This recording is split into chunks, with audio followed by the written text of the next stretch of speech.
నమస్కారం Whitefield news కి స్వాగతం. ముందుగా ముఖ్యాంశాలు. నక్ష రీసర్వే పనులు వేగవంతం చేయండి. ప్రజా ఫిర్యాదులు సంతృప్తికర స్థాయిలో పరిష్కరించండి. అధికారులను ఆదేశించిన తిరుపతి నగరపాలక సంస్థ కమిషనర్ మౌర్య. తాకట్టులో విద్యుత్ రంగం. విద్యుత్ ఛార్జీల ట్రూ డౌన్ కాదు, పచ్చి మోసం. ఛార్జీలు తగ్గించాలి. వినియోగదారులకు ఉపశమనం కలిగించాలి. సిపిఎం నేత కందారపు మురళి డిమాండ్. తిరుచనూరు శ్రీ పద్మావతి అమ్మవారి ఆలయంలో ఘనంగా నిర్వహించిన కోయిల్ ఆల్వార్ తిరుమంజనం. వార్తల్లోని వివరాలు. ఆంధ్రప్రదేశ్ ముఖ్యమంత్రి నారా చంద్రబాబు నాయుడు నగిరికి రాబోయే పర్యటనకు సంబంధించి చిత్తూరు జిల్లా యంత్రాంగం భారీ ఏర్పాట్లు చేస్తోంది. ఈ నెల 24వ తేదీన ముఖ్యమంత్రి చంద్రబాబు నాయుడు నగిరిలో పర్యటించనున్నారు. ఈ పర్యటనలో భాగంగా వివిధ అభివృద్ధి పనులకు శంకుస్థాపనలు, ప్రారంభోత్సవాలు చేయనున్నారు. చిత్తూరు జిల్లా కలెక్టర్ సుమిత్ కుమార్ స్వయంగా నగిరిని సందర్శించి ముఖ్యమంత్రి పర్యటన కోసం సిద్ధం చేస్తున్న సభాస్థలం మరియు హెలిప్యాడ్ ప్రాంతాలను నగిరి ఎమ్మెల్యే గాలి భానుప్రకాష్ తో కలిసి క్షుణ్ణంగా పరిశీలించారు. పర్యటనలో ఎటువంటి ఆటంకాలు కలగకుండా పటిష్టమైన భద్రతా ఏర్పాట్లు చేయాలని, ముఖ్యంగా హెలిప్యాడ్ నిర్మాణంలో నిబంధనలను పాటించాలని రోడ్లు మరియు భవనాల శాఖ అధికారులను కలెక్టర్ ఆదేశించారు.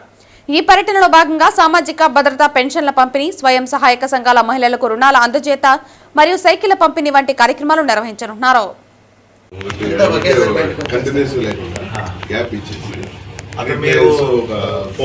నగిరి మున్సిపాలిటీలోని 7వ వార్డులో ఉండే ఇందిరమ్మ ఇండ్ల కాలనీలో మౌలిక వసతులు కల్పించాలని కోరుతూ సిపిఐ పార్టీ ఆధ్వర్యంలో ఈ రోజు నగిరి మున్సిపల్ కమిషనర్ మరియు మున్సిపల్ చైర్పర్సన్ కి వినతి పత్రం ఇవ్వడం జరిగింది. ఈ సందర్భంగా సిపిఐ పార్టీ నగిరి నియోజకవర్గ కార్యదర్శి కోదండయ్య మాట్లాడుతూ, నగిరిలో ప్రభుత్వం ఏర్పాటు చేసిన ఇందిరమ్మ కాలనీలో వీధిలో సిమెంట్ రోడ్లు, డ్రైనేజీ కాలువలు ఏర్పాటు చేయాలని డిమాండ్ చేశారు. కాలనీ ఏర్పాటు చేసి 15 సంవత్సరాలు అయినా ఇంతవరకు కనీస అవసరాలైన రోడ్డు, కాలువలు వేయాలని అధికారులు ఆలోచించకపోవటం అన్యాయమన్నారు. ఇప్పటికైనా స్పందించి కనీస సౌకర్యాలు ఏర్పాటు చేయాలని సిపిఐ పార్టీ డిమాండ్ చేస్తోందన్నారు. అనంతరం మున్సిపల్ చైర్మన్ మరియు మున్సిపల్ కమిషనర్ కి వినతి పత్రం ఇవ్వడం జరిగింది. కమిషనర్ స్పందిస్తూ రేపు వచ్చి పరిశీలిస్తామని హామీ ఇచ్చారు. ఈ కార్యక్రమంలో సిపిఐ పార్టీ నగిరి నియోజకవర్గ కార్యదర్శి కోదండయ్య, నాయకులు ముత్తు, ఏసయ్య, వేలు, వార్డు కమిటీ నాయకులు హేమలత, సుమతి, నిర్మల, దేవరాజులు, నాయకులు తదితరులు పాల్గొన్నారు. ఈరోజు నగిరి మున్సిపాలిటీలోని 7వ వార్డులో ఉన్నటువంటి ఇందిరమ్మ కాలనీని ఏర్పాటు చేసి సుమారు 15 సంవత్సరాలు కావస్తుంది. ప్రభుత్వం ఎప్పుడు కాలనీలు ఏర్పాటు చేసినా అక్కడ కుటుంబాలు పోకముందుగానే మౌలిక వసతులు ఏర్పాటు చేయాలని ప్రభుత్వం ఇచ్చిన జీవోలోనే ఉంది. కానీ ఇప్పటికి 15 సంవత్సరాలు అవుతా ఉంది. కనీసం అక్కడ ఉన్నటువంటి మౌలిక వసతుల్ని కల్పించే దాంట్లో పూర్తిగా మున్సిపల్ అధికారులు విఫలమైనారు. అడిగిన ప్రతిసారి మీకేం మేము చేస్తాము, లేదంటే మా దగ్గర డబ్బులు లేదని తప్పించుకునేటువంటి ధోరణిని ఈరోజు మున్సిపల్ అధికారులు మాట్లాడుతూ ఉన్నారు. దీన్ని మేము కమ్యూనిస్ట్ పార్టీ తీవ్రంగా ఖండిస్తున్నాం.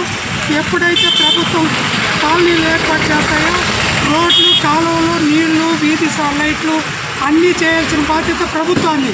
ప్రజలు వచ్చి మాకు చేయి అని అడిగేంత దూరం ప్రభుత్వ అధికారులు పెట్టుకోకూడదు. కానీ మన దురదృష్టం ఏమంటే నైరుకు వచ్చిన మున్సిపల్ అధికారులు అందరూ కూడా అయ్యో మాకు ఇది చేయి అని చెప్పడంతో మాకు డబ్బు లేదని తప్పించుకొని పోతున్నారు.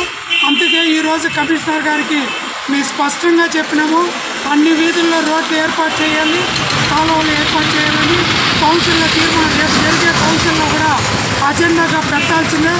లేదంటే మాత్రం మేము కౌన్సిల్ కూడా అడ్డుకుంటామని ఈ సందర్భం మున్సిపల్ అధికారులు కూడా తెలియపరుస్తాము. రేపు కమిషనర్ గారు వస్తామని చెప్పుకుంటారు. వాటిలో ఆయన పరిశీలించిన తర్వాత మేము అక్కడనే అడుగుతాం, అయ్యా నువ్వు చూసిన కౌన్సిల్లో పెడతావా లేదా, డబ్బులు ఉందా లేదా, ఫస్ట్ కౌన్సిల్ అప్రూవల్ చేయండి, డబ్బులు మళ్ళీ ఎమ్మెల్యే దృష్టికి తీసుకెళ్ళండి, అప్పుడు ఫండ్స్ కేటాయిస్తారు. మీరు వర్క్లే చూపించకుండా డబ్బులు ఇవ్వమంటే ఎవరు కూడా ఇవ్వరు. కాబట్టి మున్సిపల్ అధికారులు ఆ పద్ధతిలో ముందుకెళ్తారని ఆశిస్తున్నాం. లేని పక్షంలో ఏ విధంగా మీరు పని చేసుకోవాలనో అక్కడున్న మా ప్రజలకు తెలుసు, మాకు తెలుసు. మేము కూడా అంత రెండింతలుగా మిమ్మల్ని నిలేసి కూడా పనిచేసుకునే అధికారం ప్రజలకు మాకు హక్కు ఉందని ఈ సందర్భం మున్సిపల్ అధికారులు కూడా తెలియపరుస్తా ఉన్నాం. కూటమి ప్రభుత్వం విద్యుత్ ఛార్జీలను పెంచలేదని, 26 ఏళ్లలో ఎన్నడూ లేని విధంగా టూ డౌన్ చేసి ఛార్జీలు తగ్గించామని చెబుతున్న వాదనలో పసలేదని, గడిచిన 2 ఏళ్లలో 17,000 కోట్ల అదనపు భారాలను కూటమి ప్రభుత్వం వినియోగదారులపై మోపిందని, గడిచిన వైసీపీ ప్రభుత్వ హయాంలో 9 సార్లు ఛార్జీలు పెంచి 32,000 కోట్ల రూపాయల భారాన్ని మోపిన విషయాన్ని సిపిఎం నేత కందారపు మురళి ప్రస్తావించారు. ఒక ట్రాన్స్ఫార్మర్ చాలా నాణ్యమైనది, వారంటీతో వస్తాయి. అవి రిపేర్లు ఎప్పుడు పడితే అప్పుడు వస్తాయి. వీటిని రైతులు అక్కడ ఉన్నటువంటి వాళ్ళందరూ కూడా ఒక ట్రాన్స్ఫార్మర్ పరిధిలో ఎంతమంది ఉంటే వాళ్ళందరూ కూడా తలా ఇంత డబ్బులు వేసుకొని ఆ ట్రాక్టర్ పెట్టుకునే శక్తి కూడా లేనటువంటి ఏం చేస్తాడు, వాడు తీసుకొని పోయి రిపేర్కి ఇస్తాడు. వెంటనే రిపేర్ కాదు, మళ్ళీ ఆ తర్వాత ఎప్పుడో చెప్తాడు. అప్పుడు మళ్ళీ డబ్బులు వేసుకుని 2 సార్లు 3 సార్లు అవస్థలు పడితే కానీ కుదరదు. ఇది ప్రాక్టికల్గా ఉన్నటువంటి సమస్య. విలేజెస్లో కూడా స్టాఫ్ పెరగాల్సినటువంటి అవసరం ఉంది. వాస్తవంగా మనకు ఉన్నటువంటి స్టాఫ్ సరిపోయే పరిస్థితి లేదు. ఇది కూడా ఓ సీరియస్ ప్రాబ్లంగానే ఉంది. దాన్ని ఆలోచన చేయాలని చెప్పి నేను ఈ సందర్భంగా రిక్వెస్ట్ చేస్తున్నాను. ఈ ఆఖరికి రైతులు కూడా చాలామంది చనిపోవడానికి కూడా కారణం ఏంటంటే వాళ్ళే రిపేర్లు చేసుకోండి. ఇవన్నీ ఈ బాధలన్నీ పడేదానికి ఎందుకనే వాళ్ళే రిపేర్లు, వాళ్ళే మెకానికల్గా తయారైపోయి తెలిసి తెలియక పోయేసి వాటిలో చేతులు పెట్టి ఏదంటే అది చేసి బాగైతే ఒక రకము, బాగా కాకపోతే ఇంకా తెలియక వాళ్ళు ప్రాణాలు కోల్పోతున్నటువంటి పరిస్థితి కూడా ఉంది. ఇట్లాంటివన్నిటి కూడా జరగకుండా ఉండాలంటే కొంచెం ఆలోచన చేయాలి. లోకాయుత లక్ష్మణ్ రెడ్డి గారు ఆయన ఏ రకంగా మరణించినా 5 లక్షలు ఇవ్వాలని నిర్ణయం ఉంది కాబట్టి అంతో ఎంతో కొంత ఇబ్బంది లేని పరిస్థితి, ఇబ్బంది లేని ఇట్లాంటి జరగాలని ఎవరు కోరుకోరు. కానీ అట్లాంటి ఒక వెసులుబాటు ఉంది కాబట్టి ఆ మాత్రమైనా ఉంది తప్ప రైతాంగం మాత్రం చాలా తీవ్రమైనటువంటి ఇబ్బందుల్లో ఉంది. దాన్ని కూడా దయచేసి తమరు గుర్తుపెట్టుకోవాలి, దృష్టిలో పెట్టుకుని అధికార యంత్రాంగం కూడా ఉందని చెప్పి నేను ఈ సందర్భంగా రిక్వెస్ట్ చేస్తున్నాను. అదే మాదిరి నేను ఏవైతే ప్రస్తావన చేశానో వాటన్నిటిని దయచేసి పరిశీలన చేయాలి. ఇది ఈరోజు ఏదో ప్రారంభమైంది కాదు, ఈరోజు ముగింపని కూడా నేనేం అనుకోవడం లేదు. ఇది ఒక సీరియస్ అంశంగా ఉంది. 2019లో ఆ పుష్కరాల దగ్గర నుంచి కూడా 2017వ సంవత్సరంలో కూడా పోయినసారి కూడా నేను ప్రస్తావన చేశాను. ఈ కండక్టర్స్ దీనికి సంబంధించి 130-140 కోట్ల అవినీతి ఎట్లా జరిగిందని చెప్పి.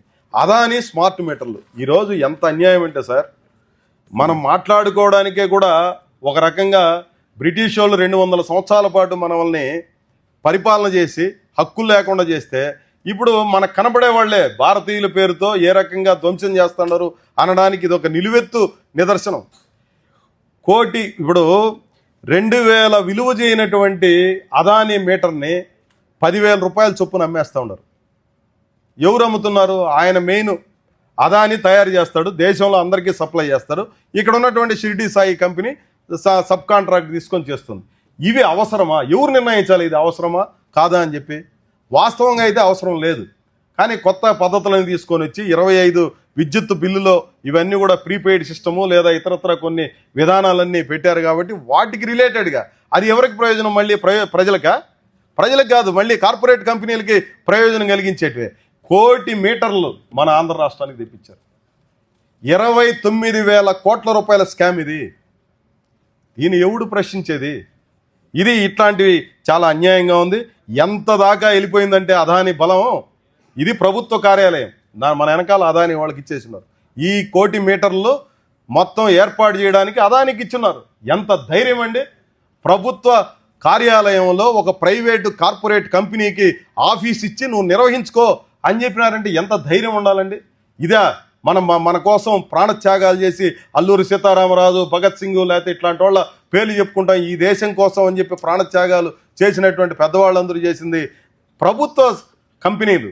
ప్రజల సొమ్ముతో కట్టినటువంటి చోట కార్పొరేట్ కంపెనీలకి ఇచ్చేసి వాటిని నడుపుకోండి అని అంటే ఏ రకమైనటువంటి స్థాయిలో వీళ్ళ ప్రభావం ఉందనేది అర్థం చేసుకోవాల్సినటువంటి అవసరం ఉంది. దయచేసి దాన్ని కూడా చూడాలని చెప్పి నేను ఈ సందర్భంగా కోరుతున్నాను.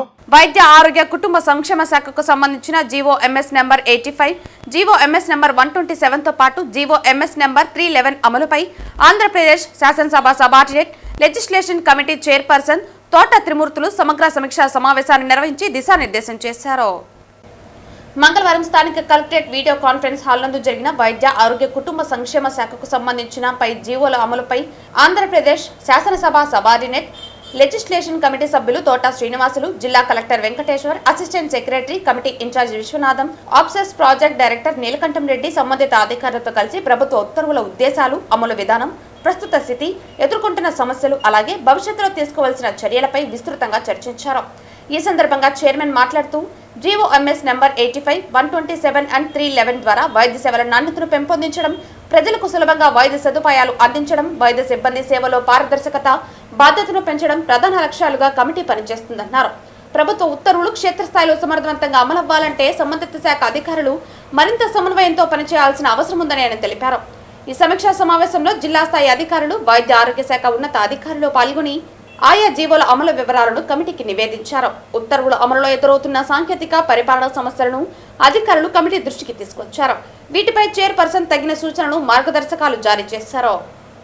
ఈ ప్రభుత్వం ఇచ్చినటువంటి జీవోని అమలు జరపలేదు అనేటువంటిది యాజిటేషన్ చేశారు. అది ఇవన్నీ కూడా ప్రభుత్వం మరొకసారి అధ్యయనం చేసి దీని మీద గతంలో 85 జీవో మీద ఏదైనా కమిటీ వేసి నిర్ణయాలు 27లో మార్పులు చేర్పులు చేస్తూ వచ్చినాయో అదేవిధంగా ఇప్పుడు ఉన్నటువంటి ప్రజెంట్ సిచ్యువేషను ప్రభుత్వంలో ఉన్నటువంటి వేకెన్సీస్ ఎన్ని ఉన్నాయి హాస్పిటల్స్లో, మరి ఈ పీజీలు చేస్తూ వస్తున్న వాళ్ళు ఎంతమంది ఉన్నారో వీళ్ళందరికీ మనం వేకెన్సీస్ చూపెట్టగలదా లేదా అనేటువంటిది ఒకసారి ప్రభుత్వం దీని మీద మరొకసారి ఆలోచన చేసి ఒక కమిటీ ద్వారా దీంట్లో మార్పులు చేర్పులు చేస్తే బాగుంటుంది అనేటువంటిది కమిటీ సభ్యులుగా మా సోదరులందరూ ఇచ్చినటువంటి సలహాలు. ఇది రెండో విషయానికి వస్తే ఏదైతే హెచ్ఐవికి సంబంధించినటువంటిది డిపార్ట్మెంట్ వారు ఇచ్చినటువంటి లెక్కల ప్రకారంగా చూసుకుంటే భారతదేశంలోనే అత్యధికమైనటువంటి రాష్ట్రాల్లో 2వ స్థానంలో ఉన్నాం మనం. ఒక రకంగా చెప్తున్నారు 2వ స్థానంలో ఉన్నామని చెబుతూ ఒకప్పుడు సంవత్సరానికి 50 లక్షల కేసుల వరకు 50,000 కేసుల వరకు మనకి నమోదయ్యి మన స్టేట్లోని, అటువంటిది ఇప్పుడు 10 లక్షలు 10,000 12,000కి తగ్గిపోయిందంటే చాలా వరకు తగ్గింది అనేటువంటిది. అంటే మా సభ్యులు మా సోదరులు ఇచ్చినటువంటి కొంత సమాచారం ఏంటంటే ఫీల్డ్ లెవెల్లో ఉంటాం కాబట్టి మేము గతంలో ఉన్నటువంటి అవేర్నెస్ ప్రభుత్వం నుంచి ఈ డిపార్ట్మెంట్ నుంచి జరగట్లేదు అనేటువంటిది ఒక ఇది ఎక్కువ క్యాంప్స్ పెట్టడం, దీని మీద ఈ హెచ్ఐవి మీద విపరీతమైనటువంటి పబ్లిసిటీ తీసుకెళ్ళటం అయ్యి ఉండేది. అప్పుడంటే ఒకప్పుడు హెచ్ఐవి అనేటువంటిది వచ్చిందంటే ఆ సమాజంలో ఒక రకంగా అతను వంక చూడటం, భయపడటం, చనిపోతారేమో అనేది. అది కాకుండా ఏదైతే కేంద్ర ప్రభుత్వం నుంచి వస్తున్నటువంటి హెచ్ఐవికి మెడిసిన్స్ అనేటువంటివి రెగ్యులర్గా ఎవ్రీ మంత్ వాడితే హెచ్ఐవి అనేటువంటిది చాలా వరకు కంట్రోల్ అవుతుంది, పూర్తిగా తగ్గిపోవడం అనేటువంటిది ఉండదు. ఆ మెడిసిన్స్ వాడినంత వరకు కూడా ఏ విధమైనటువంటి ప్రమాదం అనేటువంటిది ఉండదు అనేటువంటిది డిపార్ట్మెంట్ చెప్పేటువంటి సమాచారం. దీనికి ఇంకా కొంత అవేర్నెస్ తీసుకురావాలి. రూరల్ ఏరియాలోకి, జాతరలు జరిగేటువంటి ప్రాంతాల్లోకి, అదేవిధంగా ఇక్కడ మరి జాతరలు అనేటువంటి ఎక్కడో ఎప్పుడో జరుగుతుంటాయి, కానీ రోజు వెంకటేశ్వర స్వామికి జాతరే, లక్షలాది మంది దేశవ్యాప్తంగా వస్తున్నటువంటి దీని మీద ఒక ప్రత్యేకమైనటువంటి దృష్టి పెట్టాలనేటువంటి కలెక్టర్ గారి ద్వారా వారికి డిపార్ట్మెంట్కి చెప్పడం జరిగింది.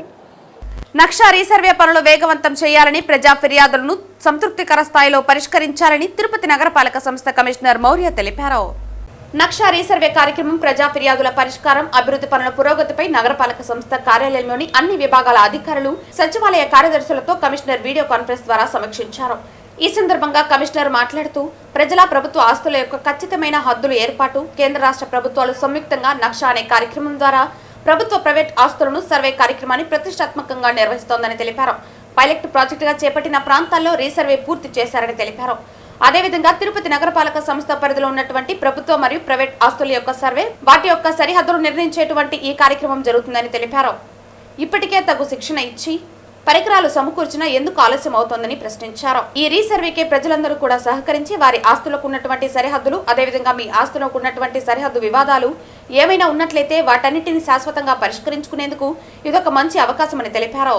ప్రజల నుంచి వచ్చిన ఫిర్యాదులను ఆయా విభాగాల అధికారులు క్షేత్రస్థాయిలో పరిశీలించి పరిష్కరించాలని తెలిపారు. ఏవైనా పరిష్కారం కానివి ఉంటే ఫిర్యాదుదారులను కలిసి వివరించాలని తెలిపారు. పారిశుద్ధ్య పనులు మరింత మెరుగ్గా చేపట్టాలని అధికారులను ఆదేశించారు.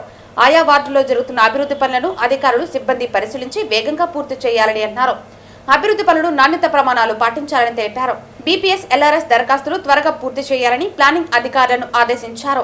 సచివాలయ సిబ్బంది ప్రజలకు అందుబాటులో ఉండాలని, లేని వారిపై శాఖాపరమైన చర్యలు తీసుకుంటామని హెచ్చరించారు. నగరపాలక సంస్థకు రావాల్సిన పన్నులను వసూలు చేయాలని రెవెన్యూ అధికారులను ఆదేశించారు. సర్వే కొరకు సచివాలయ సిబ్బంది వచ్చినప్పుడు వారికి సంబంధించిన ఆస్తుల డాక్యుమెంట్లు నకలు ఇచ్చి సహకరించడం ద్వారా ఖచ్చితమైన ఆస్తుల రికార్డుల నమోదు ప్రక్రియ పూర్తవుతుందని, కాబట్టి అందరూ సహకరించాలని తెలిపారు. ఈ సమావేశంలో deputy commissioner Amaraiah, superintendent engineer Shyam Sundar, municipal ఇంజనీర్లు Tulasi Kumar, Gomathi, health officer doctor Yuva Anvesh తదితరులు పాల్గొన్నారు.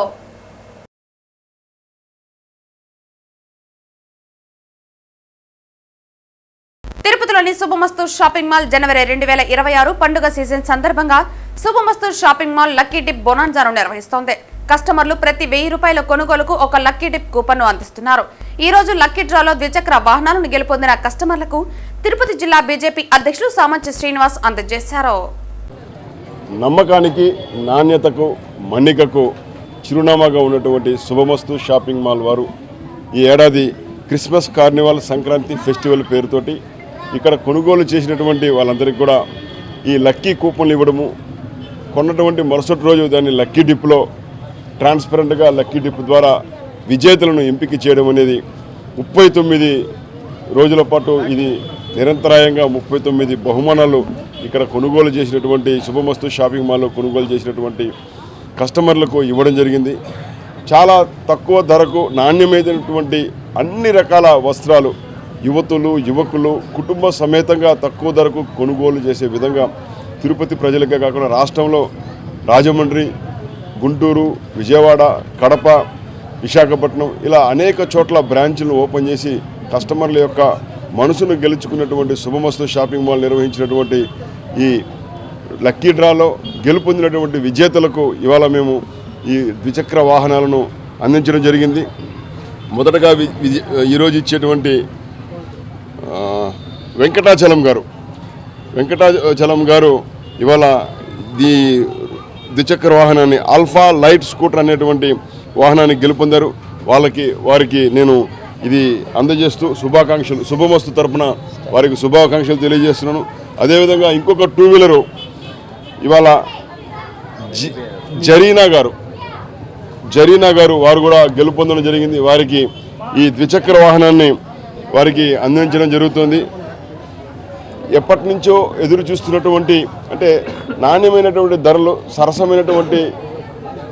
నాణ్యమైనటువంటి వస్త్రాలు సరసమైన ధరలకు లభించాలనేటువంటి సమస్యకు పరిష్కారంగా ఇవాళ శుభమస్తు షాపింగ్ మాల్లో గెలుపొందిన వీళ్ళందరికీ కూడా విజేతలుగా గెలుపొందిన వాళ్ళకి స్కూటర్లు ఇవ్వడం, ఈ కార్యక్రమంలో నన్ను భాగస్వామ్యం చేసినందుకు శుభమస్తు యాజమాన్యం భయ్యా వాసు గారికి, భయ్యా రవి గారికి నేను శుభాకాంక్షలు, ధన్యవాదాలు తెలియజేస్తున్నాను. నేను ఈ సంవత్సరం 2వ తేదీ శుభమస్తులో 1430 రూపాయలకి షాపింగ్ చేయడం జరిగింది. చీరలు కొన్నాను. సో ఆ నెక్స్ట్ డే బంపర్ డ్రాలో స్కూటర్ వచ్చిందని నాకు ఫోన్ ద్వారా తెలిసింది. సో ప్రతి సంవత్సరం నేను ప్రతి పండగకి కానీ శుభమస్తులోనే షాపింగ్ చేస్తాను. ఎందుకంటే అందరికీ సరసమైన ధరలు, నాణ్యత అన్నీ ఉంటుంది కాబట్టి సో ప్రతిసారి కొంటుంటాను. ఈ సంవత్సరం నాకు అదృష్టం స్కూటర్ రావడం జరిగింది. సో చాలా సంతోషం. ఓకే. సంక్రాంతి శుభాకాంక్షలు. 2026 మేము 1550 రూపాయలకి షాపింగ్ చేసాము. మాకు లక్కీ డ్రాలో ఇది శుభాకాంక్షలు. దాంట్లో లక్కీ డ్రా బైక్ తగిలింది. మాకు మాత్రం బాగానే ఉన్నది. ఈ లక్కీ డ్రాలో బాగానే అంతా శుభంగా అంతా కొనండి. లక్కీ డ్రాలో బైకులు కానీ కార్లు కానీ అన్నీ బాగానే ఉంటాయి. వీళ్ళ షాపింగ్ అంతా పర్వాలేదు, బాగుంది. అందరికి థ్యాంక్ యూ. మంగళవారం ఉదయం వీఐపీ విరామ సమయంలో తిరుమల శ్రీవారిని అనగనగా ఒక రాజు మూవీ టీం దర్శించుకున్నారు. మంగళవారం ఉదయం వీఐపీ విరామ సమయంలో హీరో నవీన్ పొలిశెట్టి, హీరోయిన్ మీనాక్షి చౌదరి, దర్శకుడు హరి, రచయిత చిన్మయులు కలిసి స్వామివారి సేవలో పాల్గొని మొక్కులు చెల్లించుకున్నారు. దర్శనానంతరం రంగనాయకుల మండపంలో వేద పండితులు వేద ఆశీర్వచనం అందించగా ఆలయ అధికారులు పట్టు వస్త్రంతో సత్కరించి శ్రీవారి తీర్థ ప్రసాదాలు అందజేశారు. అనంతరం ఆలయం వెలుపల మూవీ టీం మీడియాతో మాట్లాడుతూ స్వామివారి దర్శనం చాలా బాగా జరిగిందని, స్వామివారి ఆశీస్సులతో సంక్రాంతికి రిలీజ్ అయి మా అనగనగా ఒక రాజు మంచి విజయం సాధించిందని, విజయాన్ని అందించిన ప్రేక్షకులకు కృతజ్ఞతలు తెలిపారు. ఇప్పటి వరకు 100 కోట్లు వసూలు చేసిందని తెలిపారు. Thank you so much.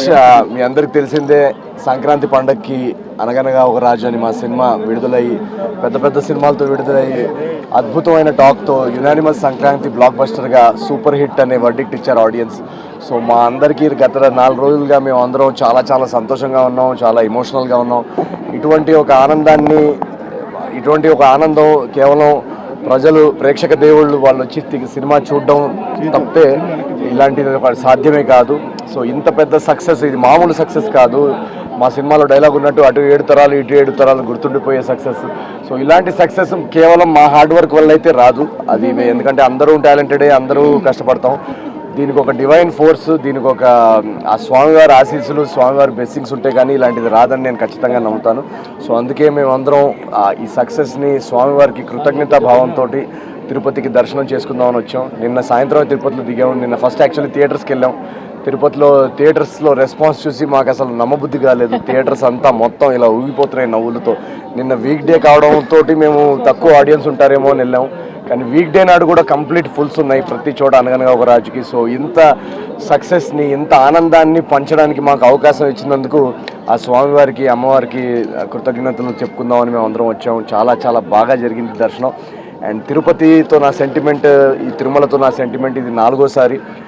నా ఏజెంట్ సాయి శ్రీనివాసాత్రేయ మొదటి సినిమా విజయవంతం అయినప్పుడు నేను ఫస్ట్ కొండెక్కి పైకి వచ్చానమాట. అప్పటి నుంచి అదొక ఆచారంలాగా అయిపోయింది. ప్రతి సినిమా ఆడియన్స్ బ్లాక్ బస్టర్ అందిస్తున్నారు, స్వామివారు దీవెనలతో అది బ్లాక్ బస్టర్ అవుతున్నాయి. సో అందుకే మళ్ళీ వన్స్ అగైన్ స్వామివారి దర్శనం చేసుకొని థ్యాంక్ యూ చెప్పుకుందామని వచ్చాం. మా టీం అందరూ కూడా ఇక్కడికి వచ్చాం. చాలా చాలా బాగా జరిగింది దర్శనం. And we are very very happy. Once again ప్రేక్షకుల దేవుళ్ళకి అందరికీ థ్యాంక్ యూ సో మచ్. అనగనగా ఒక రాజుని 100 కోట్ల సినిమా, నిన్ననే సాయంత్రం మాకు తెలిసింది 100 కోట్ల బాక్స్ ఆఫీస్ దాటిన సినిమా అని. సో ఇది కేవలం ఆ స్వామివారి ఆశీస్సుతో జరిగింది అని నేను ఖచ్చితంగా నమ్ముతాను. సో ఇలాగే ఈ సినిమాని ఇంకా ముందుకు తీసుకెళ్ళాలి ప్రజలు. ఈ ఆనందాన్ని వాళ్ళందరూ కూడా ఎక్స్పీరియన్స్ చేయాలని నేను కోరుకుంటున్నాను. మా హీరోయిన్ మీనాక్షి గారు మాట్లాడతారు. నెక్స్ట్ ప్రాజెక్ట్ 2 ప్రాజెక్ట్స్ ఉన్నాయండి. మీరు చూశారు కదా ఎలాంటి రెస్పాన్స్ వచ్చిందో సినిమాకి. సో ఆడియన్స్ ఎక్స్పెక్టేషన్స్, ఇప్పుడు 4 సినిమాలు సూపర్ హిట్ అయిన తర్వాత ఆడియన్స్ ఎక్స్పెక్టేషన్స్ ఎలా ఉంటాయో మీకు తెలుసు కదా. సో ఆ ఎక్స్పెక్టేషన్స్కి ఎక్కడా తగ్గకుండా నెక్స్ట్ ప్రాజెక్ట్ ఉండేలా చూసుకుంటున్నాం. సో నెక్స్ట్ రాబోయే 1 మంత్లో నెక్స్ట్ 2 ప్రాజెక్ట్స్ అనౌన్స్ చేస్తాం ఖచ్చితంగా. అండి జస్ట్ ఇప్పుడే మేము దర్శన్ వచ్చాక ఇక్కడికి వచ్చాను అండ్ చాలా బాగా జరిగింది దర్శన్. తిరుపతి, తిరుమల, వెంకటేశ్వర స్వామి నా మోస్ట్ ఫేవరెట్ స్వామి అండ్ అది మన సక్సెస్ సెలబ్రేట్ చేశాక వీవ్ కమ్ హియర్, అది బ్లెస్సింగ్స్ కోసం. సో వెంకటేశ్వర స్వామి బ్లెస్సింగ్స్తో అంటే చాలా చాలా హ్యాపీ అండి. ఎందుకంటే ఇది లైక్ ఈ సైడ్ ఒక మా సినిమా సక్సెస్ అయ్యాక డెఫినెట్గా ఒక డివైన్ బ్లెస్సింగ్ అండ్ ఫోర్స్ ఉంటుంది అండ్ అది మన స్వామి బ్లెస్సింగే. సో చాలా చాలా హ్యాపీ, చాలా సంతోషం. మా టీం అందరూ ఇక్కడికి వచ్చాము బ్లెస్సింగ్స్ కోసం అండ్ మీ అందరూ మా సినిమాకి ఎంత పెద్ద హిట్ ఇచ్చినందుకు thank you so much. Thank you.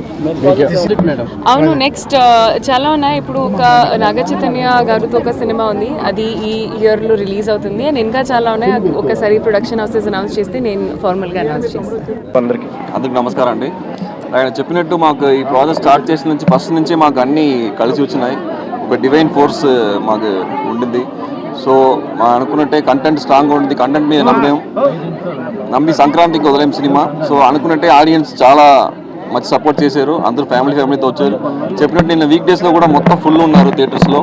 ఇప్పుడు కూడా ఎక్కడ ఫోన్ చేసినా టికెట్ లేదు చెప్తే మాకు చాలా హ్యాపీగా ఉంది. వీక్ డేస్లో కూడా టికెట్ లేదు అంటున్నారు. సో అంత డిమాండ్ ఉంది సినిమాకి. చాలా చాలా హ్యాపీ. సో మొన్న సార్కి ఫస్ట్ 100 కోట్లు వచ్చినాయి. సో అందుకు స్వామి గారి ఆశీర్వాదం తీసుకున్నాము. నెక్స్ట్ ఇలాంటి మంచి ప్రాజెక్ట్ ఇవ్వడానికి ఖచ్చితంగా మనం ట్రై చేస్తాం. మనం చేయగలిగింది ఏంటంటే హార్డ్ వర్క్, మా చేతుల్లో ఉన్నది ఎవ్రీథింగ్ మేము చేసాము. నెక్స్ట్ ఒక ప్రాజెక్ట్ హిట్ అవ్వాలన్నా ఫెయిల్ అవ్వాలన్నా ఒక డివైన్ ఫోర్స్ బ్యాకింగ్ ఇవ్వడం అనేది చాలా ఇంపార్టెంట్. నేను కూడా చాలా తీవ్రంగా నమ్ముతాను. సో అలాంటిది every step of the way from when shooting దగ్గర నుంచి, మేము ఫిల్మ్ అనౌన్స్ చేసిన దగ్గర నుంచి, తర్వాత ఫిల్మ్ని రిలీజ్ చేసిన దగ్గర నుంచి ఆ డివైన్ ఫోర్స్ని నేను చూడగలుగుతున్నాను. అలా పుష్ చేసుకుంటూ మమ్మల్ని ఆదుకుంటూ అలా మీ వరకు తీసుకొచ్చింది. సో చాలా సంతోషంగా ఉంది. ఇవాళ స్వామివారి బ్లెస్సింగ్స్ కోసం వచ్చాము. చాలా కృతజ్ఞతా భావంతో, మేము చాలా గ్రాటిట్యూడ్తో వచ్చాము. దట్ ఇంత కాంపిటీషన్లో కూడా మమ్మల్ని ఇలా తీసుకొచ్చి మీ ముందు తీసుకొచ్చేలా చేశాడు. అది మా బ్లెస్సింగ్ అంతే. అది మామూలు విషయం కాదండి. ఎందుకంటే పండక్కి ఇన్ని పెద్ద సినిమాలు ఉన్నప్పుడు చాలా మంది మమ్మల్ని అడిగారు అసలు యాక్చువల్లీ ఇన్ని పెద్ద సినిమాల్లో మీది సినిమా కనబడుతుందా, వినబడుతుందా అని. సో అలాంటిది ఇంత కాంపిటీషన్ లో కూడా సినిమా నుంచోని ఇంత పెద్ద సూపర్ హిట్ అవడం అనేది దాన్ని అంత హిట్ చేసి అది మామూలు విషయం కాదు. అది మేమందరం చాలా చాలా చాలా ఆడియన్స్ కి చాలా చాలా థ్యాంక్ యూ చెప్పుకోవాలి అండ్ స్వామివారికి కూడా చాలా చాలా చాలా థ్యాంక్ యూ చెప్పుకోవాలి. మంగళవారం ఉదయం వీఐపీ విరామ సమయంలో తిరుమల శ్రీవారిని పలువురు మంగళవారం ఉదయం వీఐపీ విరామ సమయంలో ఆంధ్రప్రదేశ్ శాసనసభ సబార్డినేట్ లెజిస్ట్రేషన్ కమిటీ చైర్మన్ తోట త్రిమూర్తులు మరియు సభ్యులు ఎమ్మెల్సీ రాంభూపాల్ రెడ్డి, నటుడు శివబాలాజీ, నటుడు ఆటో రాంప్రసాద్లు కుటుంబ సభ్యులతో కలిసి స్వామివారి సేవలో పాల్గొని మొక్కులు చెల్లించుకున్నారు. దర్శన అనంతరం రంగనాయకుల మండపంలో వేద పండితులు వేద ఆశీర్వచనం అందించగా ఆలయ అధికారులు పట్టు వస్త్రంతో సత్కరించి శ్రీవారి తీర్థ ప్రసాదాలు అందజేశారు. Okay sir, thank you sir.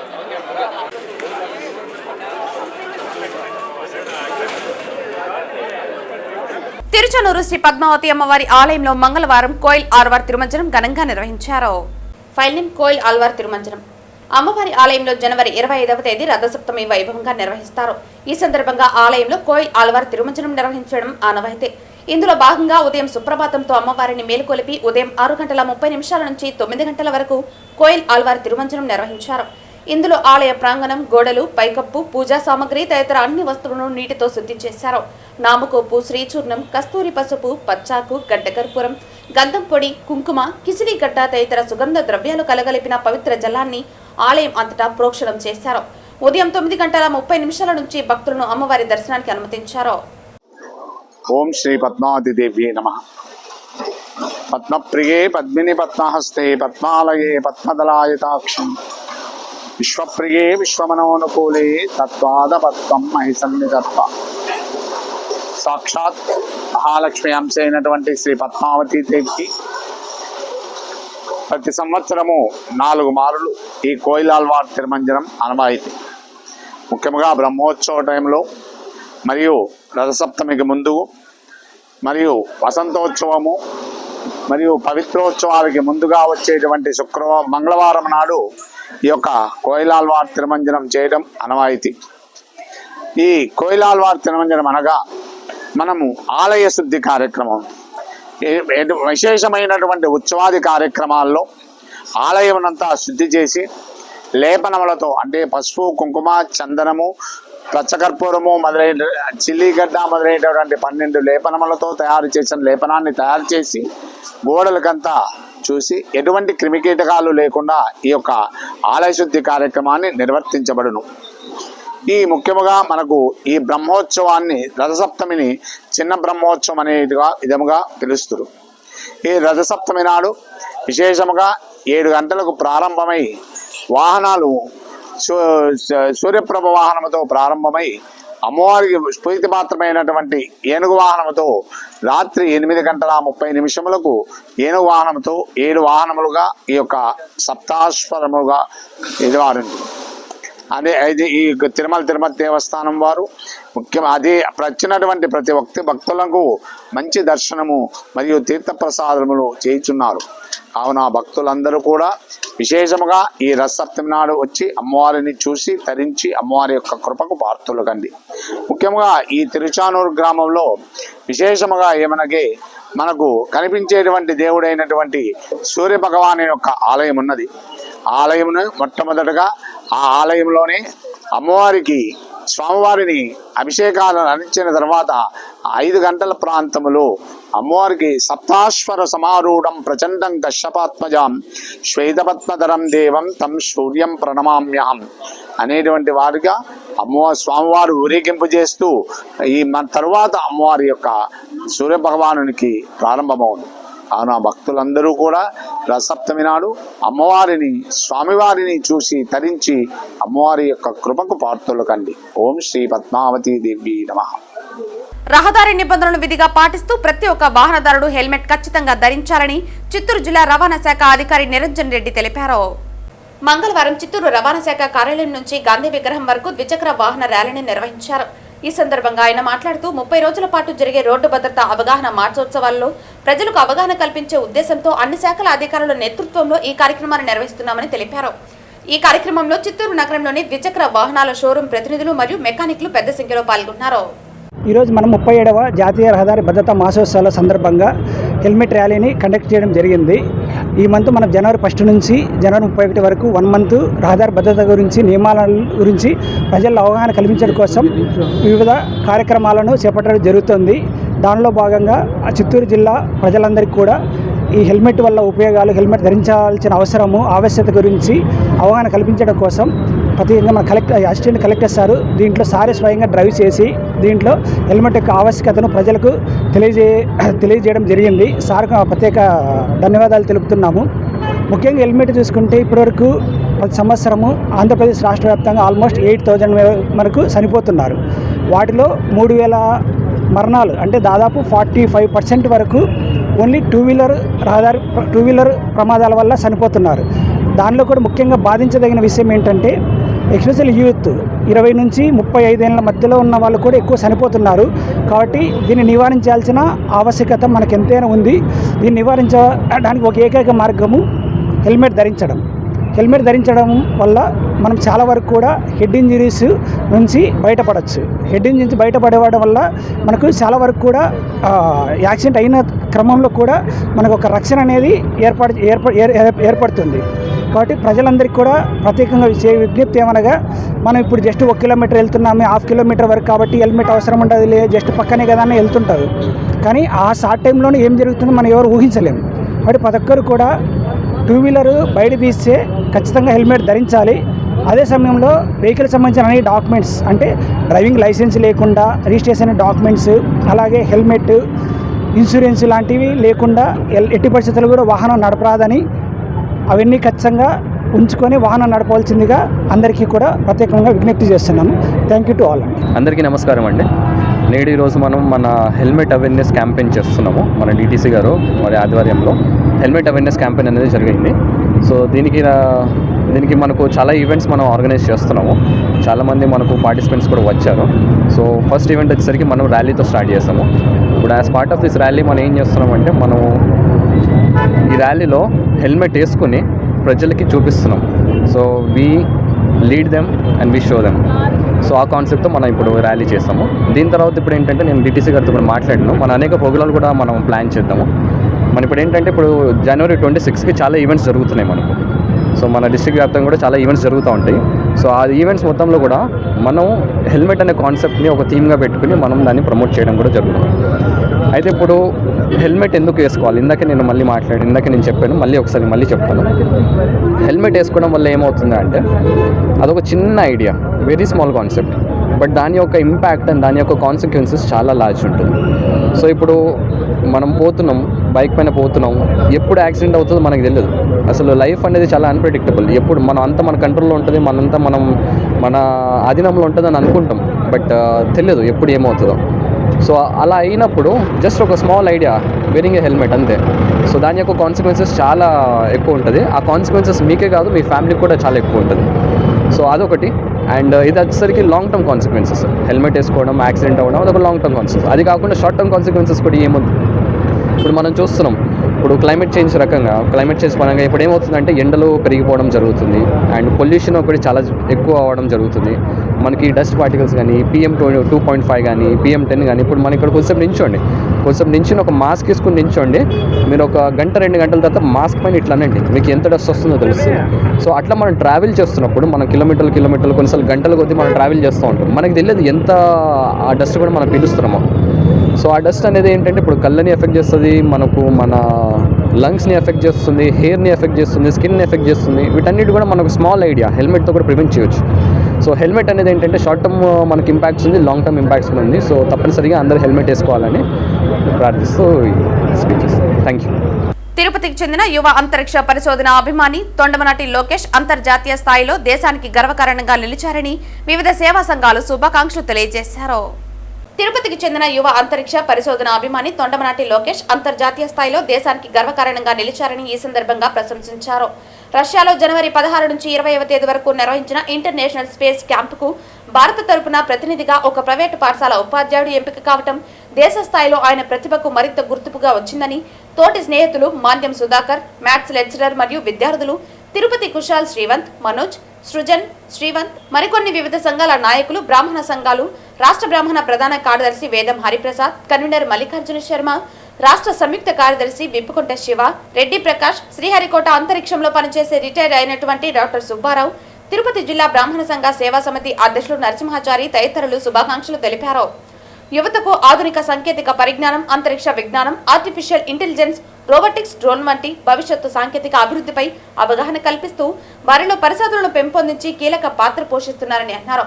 Lokesh 14వ తేదీ ఢిల్లీలోని రాష్ట్రపతి భవనం లోకేష్ సందర్శించారని, ఇంటర్నేషనల్ ఎంపికైన దేశవ్యాప్తంగా ఉన్న అంతరిక్ష ప్రసారం విమానాలకు నిర్వహించిన అభినందన కార్యక్రమంలో ఆయన పాల్గొన్నారు. Thondamanati Lokesh Russia president secretary చేతుల మీదుగా సత్కరింపబడ్డారు. ఇంతటి కీర్తి ప్రతిష్టలు మాకు అందరికీ ఎంతో స్ఫూర్తినిచ్చారని, ఆయన పాఠాలు చెప్పే విధానంలో కూడా ఎంతో నేర్చుకున్నామని విద్యార్థులు అన్నారు.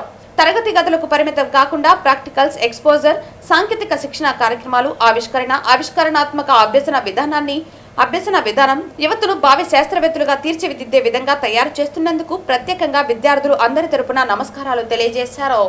వార్తలు ముగించే ముందు ముఖ్యాంశాలు మరోసారి. నక్ష రీసర్వే పనులు వేగవంతం చేయండి. ప్రజా ఫిర్యాదులు సంతృప్తికర స్థాయిలో పరిష్కరించండి. అధికారులను ఆదేశించిన తిరుపతి నగరపాలక సంస్థ కమిషనర్ మౌర్య. తాకట్టులో విద్యుత్ రంగం. విద్యుత్ ఛార్జీల ట్రూ డౌన్ కాదు, పచ్చి మోసం. ఛార్జీలు తగ్గించాలి, వినియోగదారులకు ఉపశమనం కలిగించాలి. సిపిఎం నేత కందారపు మురళి డిమాండ్. తిరుచనూరు శ్రీ పద్మావతి అమ్మవారి ఆలయంలో ఘనంగా నిర్వహించిన కోయిల్ ఆల్వార్ తిరుమంజనం. ఈ వార్తలు ఇంతటితో సమాప్తం. తిరిగి వార్తల్లో మళ్ళీ కలుద్దాం. అంతవరకు సెలవు. నమస్కారం.